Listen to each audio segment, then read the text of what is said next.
Hey everyone, and welcome back. I'm Rick Fussell and this is the Ingrain Workshop. Today's project is one that I've been looking forward to for quite some time. We're going to be upgrading my miter saw station. Now, my existing miter saw station was built back in 2004 and it's over 20 years old and it's in much need of an upgrade. But full disclosure, there'll be no fest tools or Baltic birch plywood used in the making of this new miter saw station. That's coming up next here at the Ingrain Workshop.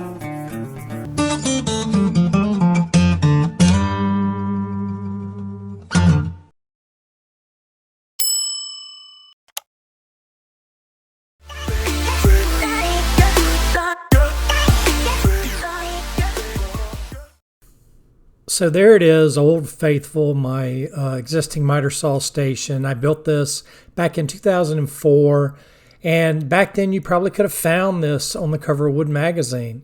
2x4 framing construction with a melamine top with open shelving was the way to go back then, but times have changed, and today we're definitely going to be upgrading to a new miter saw station. So the first thing I'm going to do is offload all my sheet goods. Now, I had mentioned earlier in the video that I'm not going to be using Baltic birch plywood. I just went down to the home store, big box store, and purchased some 3/4 inch, I think it's pronounced Radidia or Rad. It's basically just pine plywood. It's not quite 3/4 of an inch. I think it's 23/32 maybe.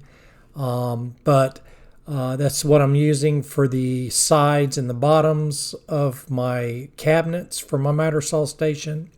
And then I'm using 1/4 inch plywood for the back of the cabinets, and then 1/2 inch plywood for the drawers.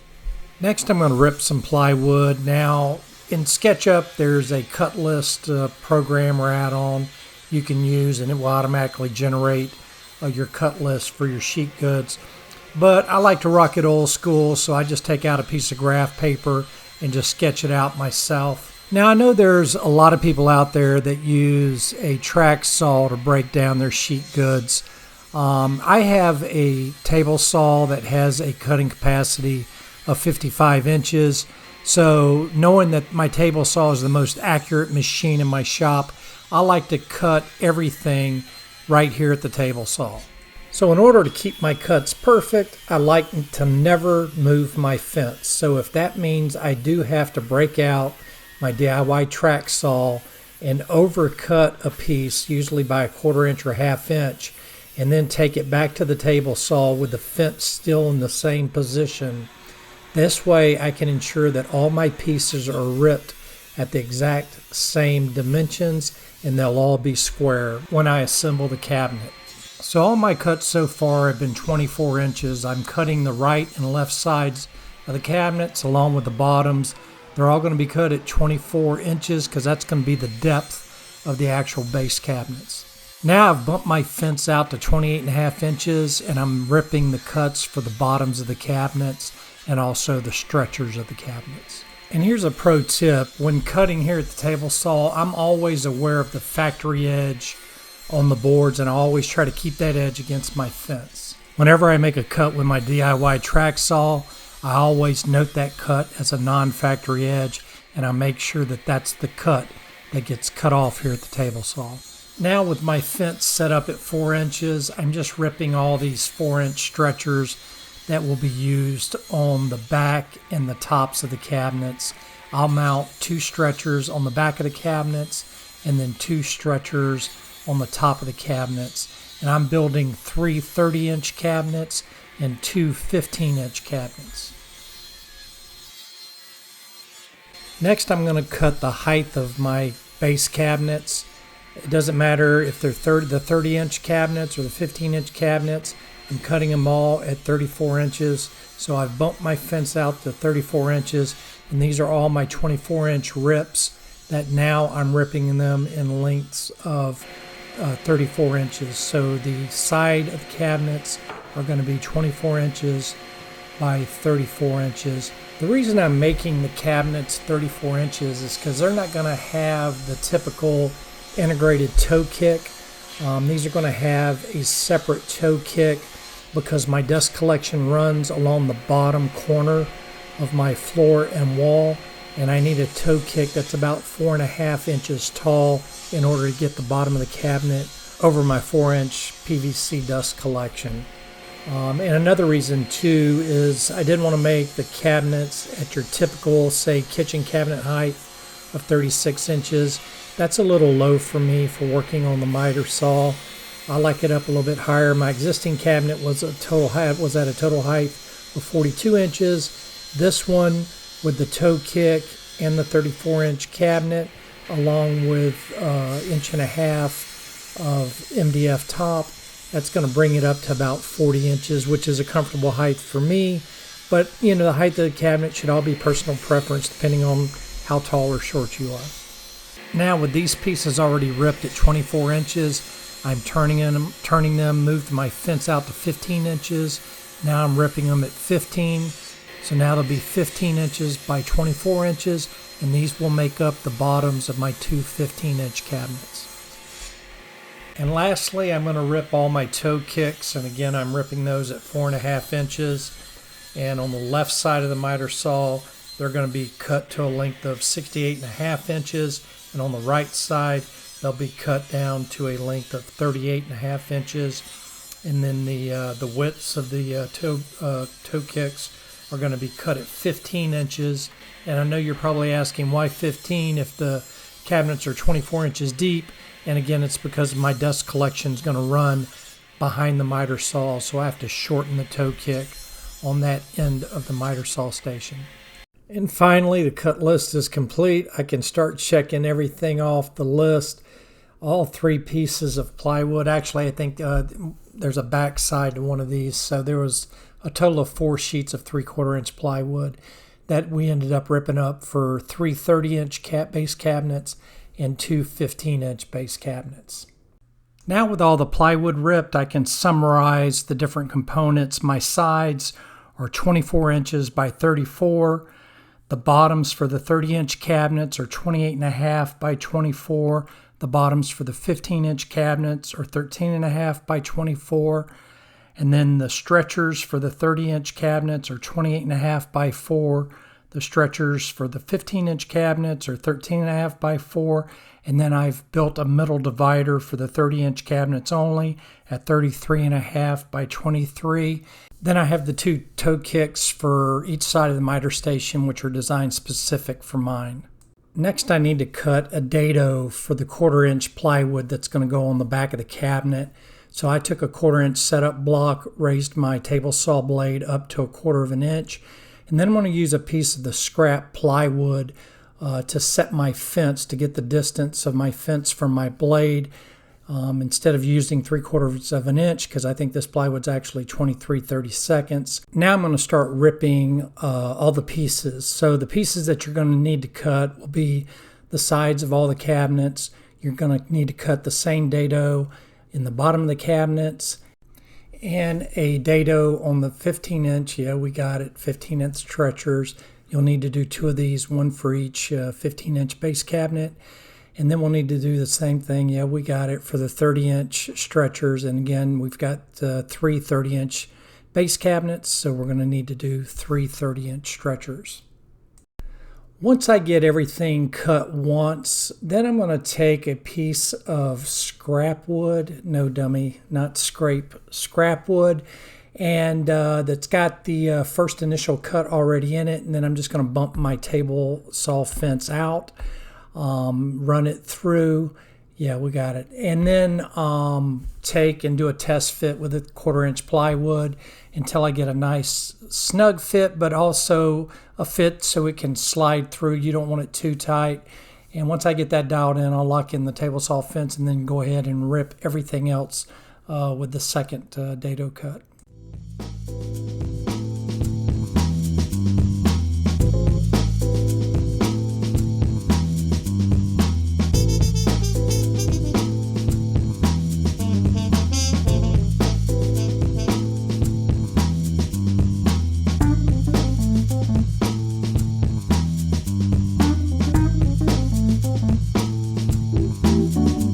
Next, I'm going to have to cut a 3/4-inch dado in the bottom of the 30-inch cabinets along with one of the 30-inch stretchers.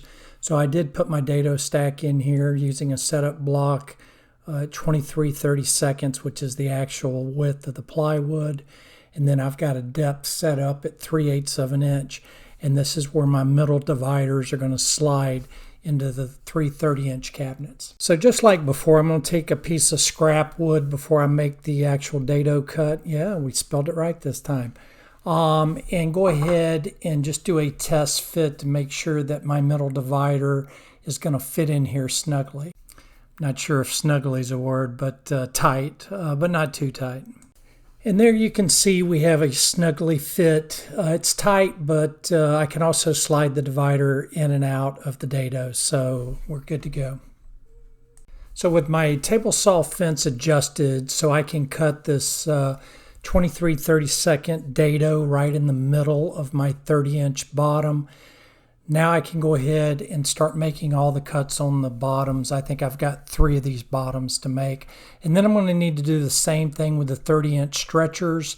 I've got 2 top stretchers for each 30-inch cabinet, and I'll need to do the same to those as well.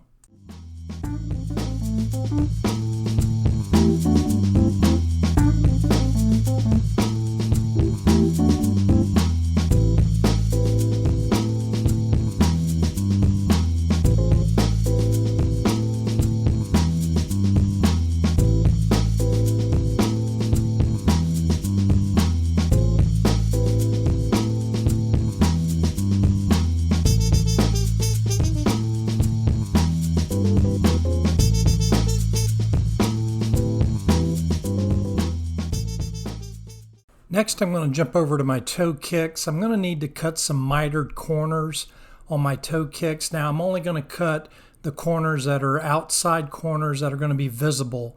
Those are the only mitered cuts. The rest of them will be just butt joint. Next, using my pocket hole jig workstation, I'm going to pop a bunch of pocket holes in all the stretchers and the bottoms of the cabinets. That's how I'm going to assemble and fasten the cabinets together. I'm also going to need to pocket hole the non-mitered ends of my toe kicks, just the non-mitered ends.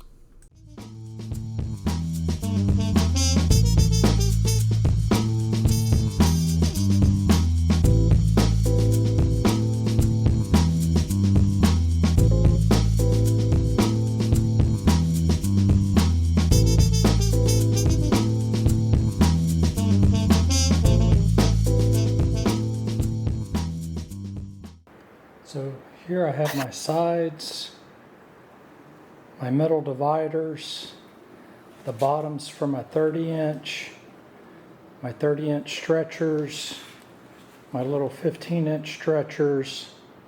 Then I have my toe kicks for the 30-inch, for the left side, for the right side, and then I have my 15-inch bottoms. Next thing we're going to do is take and sand all of that.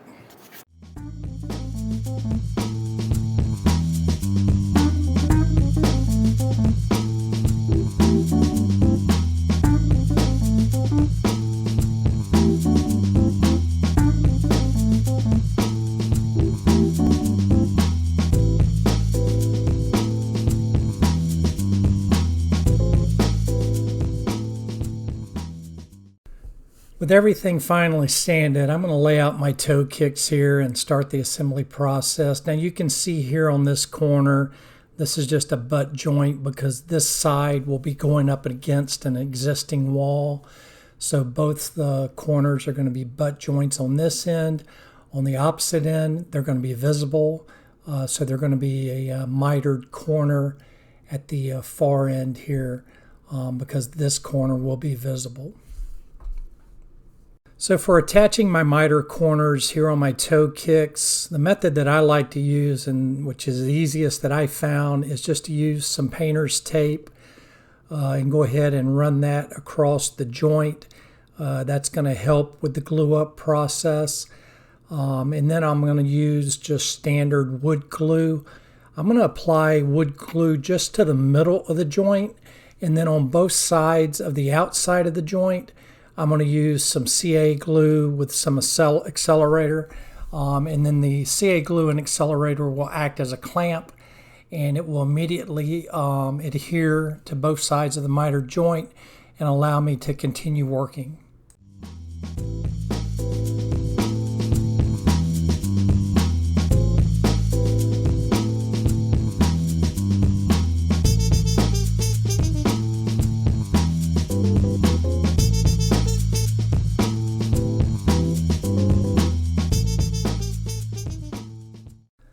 So to lock in the butt joint connections on my toe kicks, I'm just going to use a bar clamp, and then I'm just going to use pocket hole screws to lock them together, and then that should complete the assembly process of the toe kicks.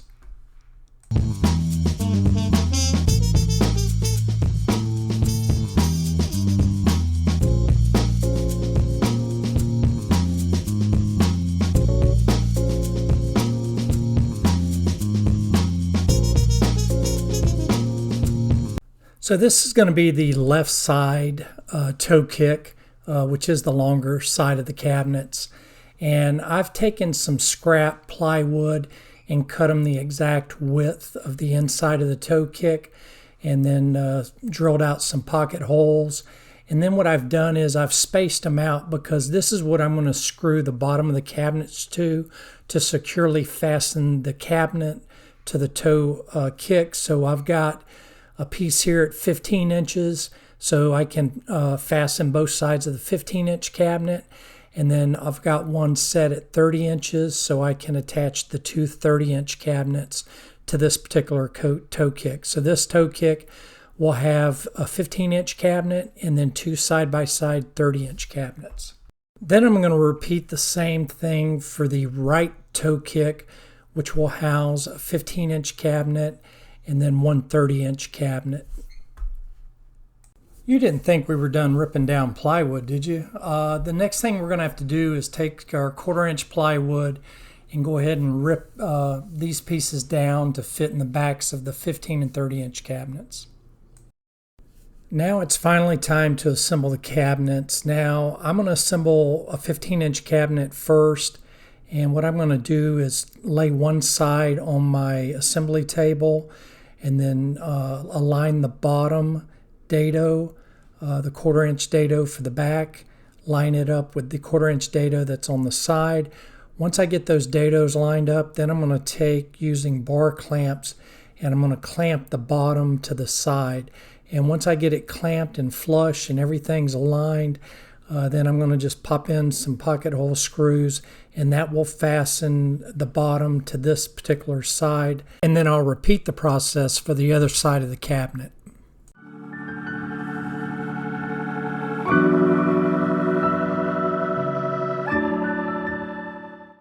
So to help out with the other side, I'm going to let gravity give me an assist here, and I'm going to put the cabinet on the back, lay it on its back.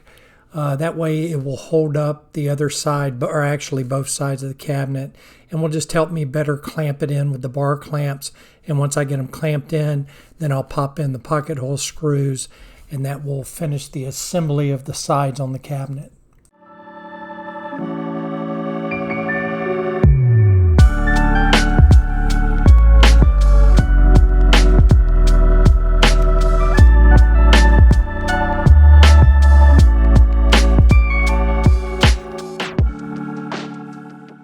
And once you've locked in the bottom and the sides, you should have a U-shaped cabinet like this one.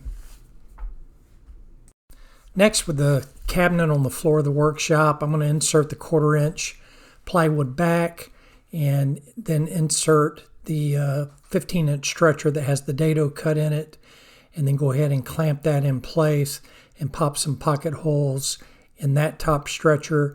And then once I get the back top stretcher installed, then I'm just going to repeat the process for the front stretcher, and then I'm going to flip it on its front and then install the two stretchers along the back of the cabinets.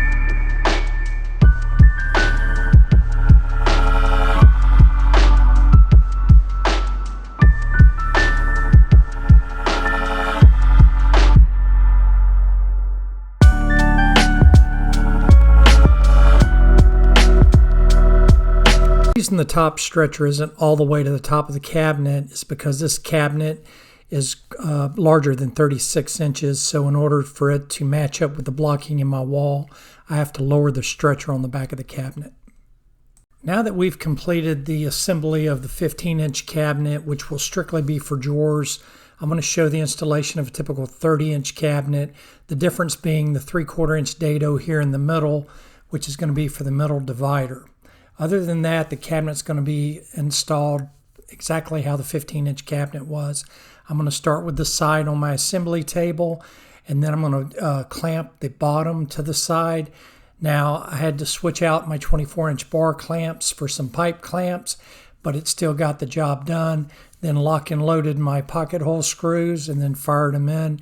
And then with the assist of gravity, I'll flip it on its back and then install the other side and basically do the same process as I did for the 15-inch.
So just like with the 15-inch cabinets, we're going to start here with the cabinet on the shop floor and then insert the 1/4-inch plywood backing. And then I'm going to take the 30-inch stretcher that has the 1/4-inch dado in it and go ahead and put it in place. Then using my bar clamps, I'm going to clamp it in, and then I'll shoot some pocket hole screws in here to fasten the back top stretcher, and then I'll repeat the process for the front stretcher. And then I'll lay the cabinet on its front and then put in the top and bottom back stretchers.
So the middle divider is what I'm going to install right now in the 3/4-inch dado or the 23/32 inch dados that we cut in earlier.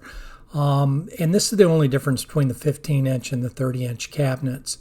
Once I get the middle divider in, I'm going to flip it over and use some 2-inch screws and draw a line here along the bottom, center of the bottom, and then just pop in some 2-inch screws just to securely fasten the middle divider. And then I'll flip it over and do the same thing on the top stretchers. I'll put 1 or 2 2-inch screws just to lock it in. And then once I get the metal divider locked in, then I'll take and shoot in some brads to lock in the 1/4-inch plywood backing. And there are the cabinets. That's not the finished product, but that's at least the toe kicks and the carcasses, starting out with a 30-inch, another 30-inch cabinet, and then a 15-inch cabinet, which will just be drawers. And then on the right side, I have another 15-inch cabinet, and then a 30-inch cabinet, which will be doors. So the 30-inch cabinets will have doors, and then the 15-inch cabinets will all be drawers. And that's probably where I'll leave off for this video. And then on the next one, we'll pick it back up and we'll do the drawer boxes, the drawer fronts, and the doors. Well, that's going to wrap up part 1 of the miter saw station build. I really want to thank everyone for watching. If you're new to the channel and you like DIY and woodworking projects, then I highly recommend that you click that subscribe button. It's free and painless. And I'd also ask that you click on that bell icon. That way you'll be notified of all our upcoming videos. To all my existing subscribers, I really appreciate all the support you're giving this channel. Again, I'm Rick with the Ingrain Workshop. Until next time, have a wonderful day and God bless.